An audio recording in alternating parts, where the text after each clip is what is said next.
ठाकरेंपाठोपाठ पवार कुटुंब एकत्र येणार.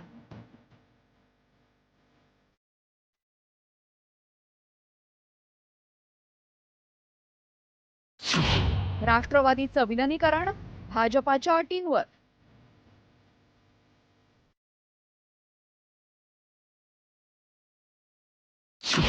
तटकर यांनी सांगितलं विलिनीकरणाचं गुपित.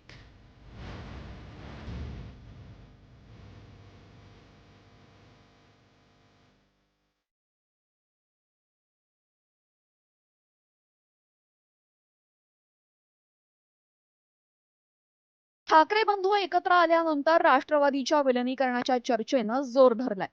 त्यातच आता सुनील तटकर यांनी राष्ट्रवादीच्या विलिनीकरणासाठी भाजपाशी बोलावं लागेल असं विधान करत एकच खळबळ उडवून दिलीय. विलिनीकरणाचा मुद्दा आज तरी खूप दूर दिसतोय, कारण माझ्या स्तरापर्यंत ती माहिती नाही. आम्ही निर्णय घेताना भारतीय जनता पक्षाच्या शिस्तबद्ध नेतृत्वाने सारासार विचार करत आम्हाला सोबत घेतलं. तशा वेळ स्थिती येईल त्याला भारतीय जनता पक्षाच्या केंद्रीय नेतृत्वाजवळ सुद्धा आम्हाला चर्चा करावी लागेल, पण ती वेळ येईल तेव्हा. आज तर काय विषयच नाही.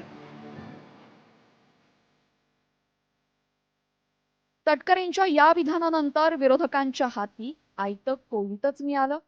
तर बैलगाडीचं उदाहरण देत काँग्रेस नेते विजय वडेट्टीवार यांनी मात्र अजित पवारांच्या राष्ट्रवादीला जोरदार टोला लगावलाय. तर सुप्रिया सुळेंनीही राष्ट्रवादीच्या विलिनीकरणासाठी भाजपाची मान्यता घेण्याचा प्रस्ताव अमान्य केलेला आहे. देवेंद्र फडणवीस साहेबांच्या हातात बैलगाडीचे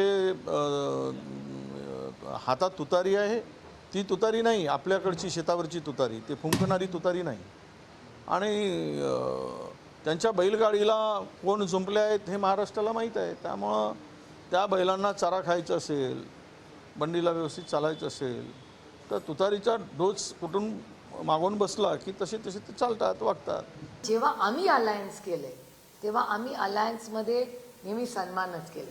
त्यांनी आमचा आणि आम्ही त्यांचा. मत उद्धवजींबरोबर शिवसेनेचा असू दे किंवा काँग्रेसचा असू दे, काँग्रेसनेही कधी आमच्यावर कधी रेटलं नाही किंवा आम्ही त्यांच्यावर नाही, किंवा न शिवसेनेने आम्हाला कधी काय केलं असं किंवा आम्ही नाही. कारण का आम्ही एका चांगल्या महाराष्ट्राच्या आणि देशाच्या हितासाठी एकत्र आलेलो होतो. पण जर आमचा पक्ष वाढवायला आम्हाला दुसऱ्या कुणाची तरी परवानगी आम्हाला कधी लागली नाही.